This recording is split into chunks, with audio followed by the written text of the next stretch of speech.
ഒരു പൊതുസ്ഥലത്ത് വെച്ച് നമ്മളോട് ഒരാൾ ദേഷ്യപ്പെടുകയാണ്. ഒരുപക്ഷെ അത് വലിയ മാനസിക ബുദ്ധിമുട്ടുണ്ടാക്കാം. ആ അപമാനഭാരം മനസ്സിൽ പകയായി വളരാം. എന്നാൽ അതിൻ്റെ പേരിൽ പ്രതികാര മനോഭാവവുമായി ജീവിക്കുകയാണെങ്കിലോ ഉറപ്പായും ചോര പൊടിയും കൊലപാതകം വരെ സംഭവിക്കും. ആ ദുരനുഭവം മനസ്സിൽ നിന്ന് മറന്നു കളഞ്ഞാലോ സമാധാനത്തോടെ ജീവിക്കാന്നേ.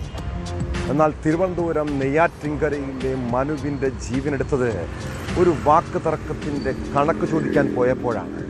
സംഭവവുമായി ബന്ധപ്പെട്ട് അച്ഛനും 2 മക്കളും ഉൾപ്പെടെ 4 പേർ പോലീസിൻ്റെ കസ്റ്റഡിയിലുണ്ട്.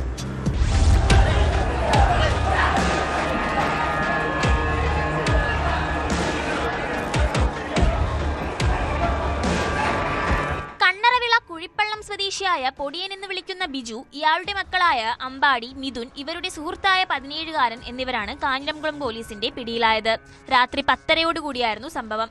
കൊല്ലപ്പെട്ട മനുവിന്റെ വീട്ടിന്റെ മുന്നിൽ അമ്പാടി ഓടിച്ചു വന്ന ബൈക്കിന്റെ പെട്രോൾ തീർന്നു നിൽക്കുകയായിരുന്നു. പെട്രോൾ വാങ്ങി ഒഴിച്ച ശേഷം അമ്പാടി ബൈക്ക് റൈസ് ചെയ്തതായിരുന്നു പ്രശ്നങ്ങൾക്ക് തുടക്കം.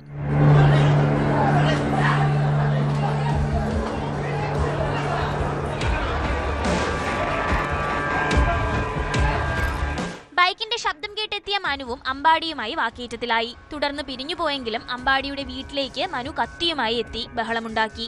തുടർന്ന് നടന്ന വാക്കേറ്റത്തിലും കയ്യാങ്കളിക്കുമിടയിൽ മിഥുന്റെ കയ്യിൽ നിന്നും ചോര പൊടിഞ്ഞു. ഈ സമയം ബിജു ഇടപെടുകയും വാക്കേറ്റം കൂടുതൽ കയ്യാങ്കളിക്ക് ഇടവരുത്തുകയും ചെയ്തു. ഇതിനിടയിൽ മനുവിനും കുത്തേറ്റു. വന്നപ്പോഴത്തേക്ക് ഇവിടെ എല്ലാം കഴിഞ്ഞു. ചോരയെ കുളിച്ച് കിടങ്ങാനാണ് കണ്ടത്.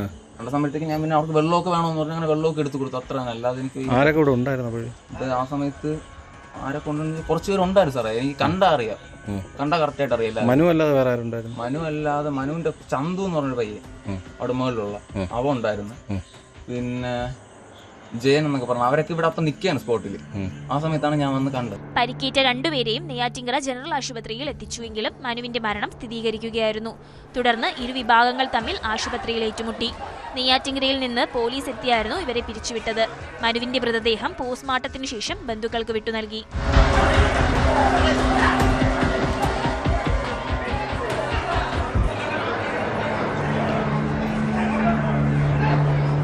ന്യൂസ് 18 നെയ്യാറ്റിൻകര.